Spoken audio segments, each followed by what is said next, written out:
Olá, vamos falar hoje do fundo IFRA11, fundo da Itaú Asset que investe em infraestrutura, né? Esse é o canal Estudos em FIIs e a gente vai fazer a atualização do relatório de novembro, ver quais foram as principais mudanças.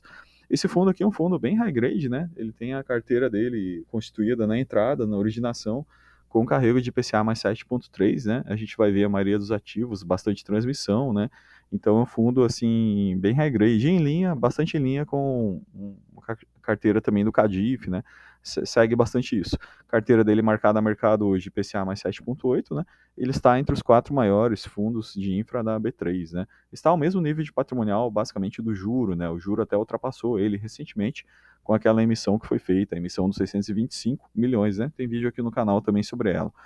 Bom, vamos começar já pela rentabilidade, né? Vendo um pouquinho do histórico desse fundo.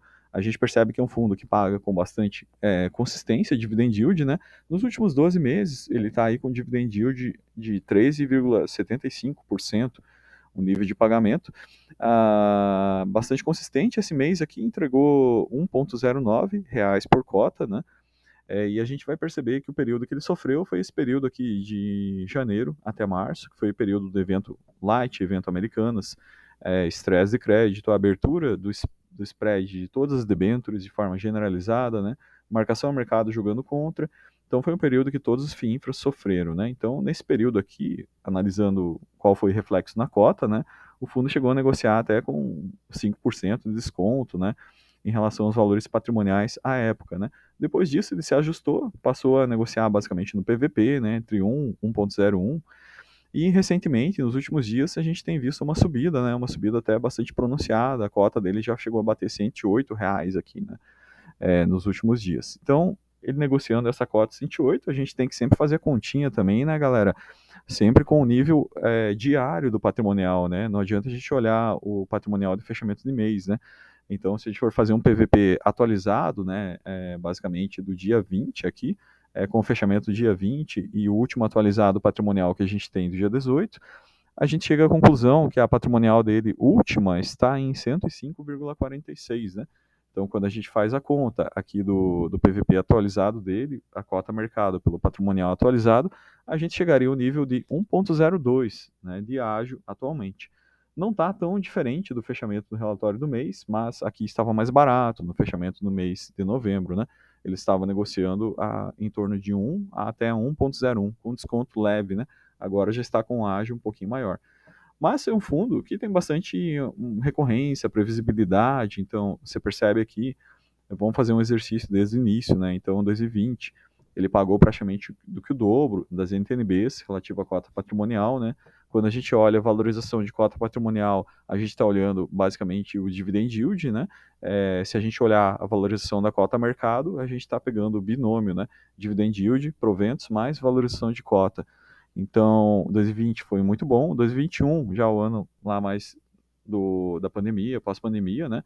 A gente teve um resultado bacana também, bateu bem o IMAB, né, na cota patrimonial, cota mercado também.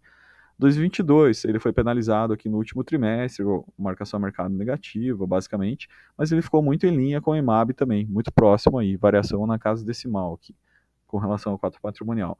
E esse ano, né, ele vem entregando aí 0,75 acima do IMAB, basicamente, nos últimos 12 meses, né, também entregando com consistência acima na cota patrimonial, e na cota mercado isso aí daria mais ainda, né, então o que importa para a gente é a cota mercado, né, porque afinal de contas a gente vê nosso patrimônio também, a gente percebe nosso patrimônio ser rentabilizado ou penalizado pelas variações da cota mercado, então para a gente isso nos afeta. Mas, em linhas gerais, o fundo vem entregando, né, bem acima do IMAB desde a sua concepção, desde o seu início, né? Um fundo bastante tranquilo, né, com esse requisito aí, patamar de recorrência. É um fundo que, assim, normalmente não tem grandes surpresas, né? Com relação à carteira do fundo, aqui a gente vai falar um pouquinho mais, né? Aqui é um ponto de atenção, né, para o nível de PL desse fundo, que é o nível de 1 bilhão aqui. Se a gente faz a conta aqui, ele tem poucas debêntures, né, pessoal? Por exemplo, a gente vê, por exemplo, o CDI, né, com 70 debêntures, a gente vê o juro, né, com quase 50 debêntures, deve crescer mais ainda agora no pós-emissão, né? Mas esse fundo aqui, ele tem poucas debêntures, realmente. Isso ocasiona algumas concentrações, né? Por ser um fundo de 1 bi, né, ele poderia ter um portfólio um pouquinho mais amplo, né? Mas, assim, como o portfólio dele é muito high grade também, nada que penalize, né? Porque vocês veem muita transmissão aqui no portfólio dele. São ativos bastante seguros, né? Pela taxa de carrego, aqui você já vê, né, o nível de segurança dos ativos, né? Então, você vê ali, por exemplo, aqueles quatro primeiros, né? A gente tem concentração aqui de 11,2%, 7,7%, 7,3%, 7,1%, ou seja, ele tem uma concentração maior nesses ativos aqui, só que são ativos spread, assim, na faixa de 1,5, 1,6, né? Então, pelo nível de spread, você já percebe a taxa de entrada dele, você percebe o nível de risco dos ativos, né, basicamente. Não só por isso, né, mas esse é um dos indicadores também. São indicadores aqui de transmissão, geração, saneamento, né, que são normalmente concessões ou autorizações aqui mais seguras em relação aos demais aqui dentro dos setores, né, setorialmente. No geral, então, uma carteira bastante high grade, né, fazendo aqui uma taxa de entrada de IPCA mais 7,26, marcado a mercado hoje, né, está com IPCA mais 7,68 na data de fechamento aqui do relatório, duration 6,7, mais tendendo uma duration um pouco mais longa em relação aos demais fundos, né, basicamente pelos ativos de transmissão, né, que eles puxam a duration mais para longa, né, isso tem os aspectos positivos e negativos, né, na verdade um aspecto bastante positivo disso que você aproveita, na verdade, melhor, né, a questão de abertura de spread ao longo do tempo, né, ou seja, se o spread fecha mais, você é mais beneficiado, se o spread abre mais, você é mais prejudicado com relação a esse aspecto aqui. Bom, o spread médio dele, né, marcado a mercado, né, na faixa de 2% aqui, é um fundo de 1 bi, como nós falamos aqui, ele tem um pouquinho de compromissadas aqui, ele tem 52 milhões de compromissadas dentro da estrutura de custo dele. Bom, alguns fatos relevantes que a gente vai ler na carta ao gestor aqui, mas já falando sobre eles, né, vamos ver quais foram. Então, o fundo continuou aquele processo de alocação no FDIC, que é da própria casa, o FDIC Pirineus, lembrando que por legislação dentro dos FIINFRAs, né, ele só pode fazer isso até 5% de concentração, ele não pode ultrapassar isso aí, né? A gente passou no último relatório, explicou com mais detalhe o que é um FDIC, né, e qual o nível que ele pode chegar de concentração aqui. Esse FDIC Pirineus é um FDIC que vai concentrar também em infra, né, mas ele pode, por legislação, abrir o leque para outras coisas também, né, dentro desse FDIC. Mas basicamente ele comprou aqui uma participação aqui, continua aportando no Pirineus. Ele está com em torno de 20 milhões, a gente já vai ver, né, alocado nesse Pirineus aqui. E ele comprou essa debênture da Comerc, que é uma Comerc que é bem interessante, a gente vê ela em vários FIINFRAs, né? A Comerc, na verdade, ela é um segmento bastante relevante de comercialização de energia, ela tem parcerias aí também com a Lupar, enfim, e outros aqui do setor, e ela trabalha com essa área de energia, principalmente renovável, né? Então, eles investiram aqui nesses parques solares com uma taxa de entrada de 7,92, bem interessante.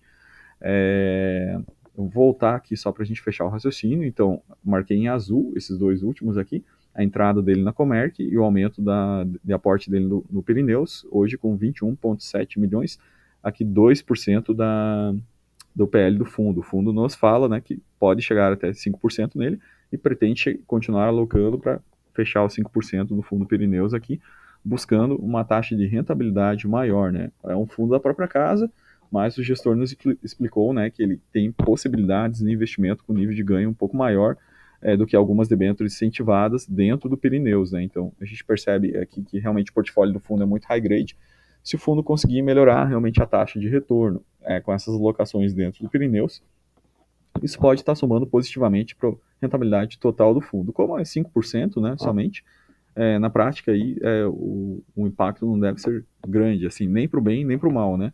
Mas mesmo se ele conseguir performar um pouco melhor aqui, vai acabar ajudando um pouquinho a rentabilidade total do fundo. Bom, sobre distribuição, né, a gente já viu que o fundo distribuiu aqui 1,09 por cota, equivalente a 13,6 anualizado, né? E dos últimos 12 meses ele está ficando na média de 12,5. Então, um fundo bastante previsível, não tem, assim, não tem muitas coisas, notícias desse fundo, nada que chama atenção, né? Não tem muitas novidades. Aqui a alocação dele por rating, né? Já vimos também ratings bons, né? Basicamente. E aqui exposição setorial muito mais puxado para a parte de transmissão, saneamento e geração. Então a gente pega aqui praticamente 70% do fundo nesses três setores, e que são setores bem resilientes, né, bem robustos, com o nível de autorização, concessão mais segura, né, e com receitas também bastante previsíveis, né. Então, aqui mais algumas informações gerais, né, sobre o nível de carrego. A gente já falou, o número de cotistas aumentou um pouco no mês, liquidez continua boa, né, volume diário negociado também. Então, aqui informações gerais do relatório para fechar, né. Então, no vídeo de hoje sobre o IFRA, era isso, pessoal, que tinha para atualizar. Então, resumindo, né, o fundo que está entre os quatro maiores aqui da B3 tem um patrimonial boa, tem liquidez boa, é um fundo que ele vem crescendo, né, e ele tem um carrego bem high grade, mais focado em setores que a gente viu aí, transmissão e geração de energia e saneamento, né, e com isso ele perfaz uma taxa de entrada mais baixa em relação até aos demais fundos, mas é um portfólio bastante high grade. Ponto de atenção, né, só a questão do ágio, né, que está negociando com um pouco de ágio na entrada. Outro ponto de atenção também, que para o porte dele, ele tem algumas concentrações, né, aos quais o fundo deveria trabalhar para resolver isso aí. Mas como o portfólio é bastante high grade, acaba que não impacta tanto em questão de risco, isso aí, né. Então era isso, pessoal, atualização rápida, né, sem grandes mudanças no IFRA, né, vamos acompanhando os relatórios dos próximos meses, né, como é que fica, e até o próximo vídeo, fiquem todos com Deus.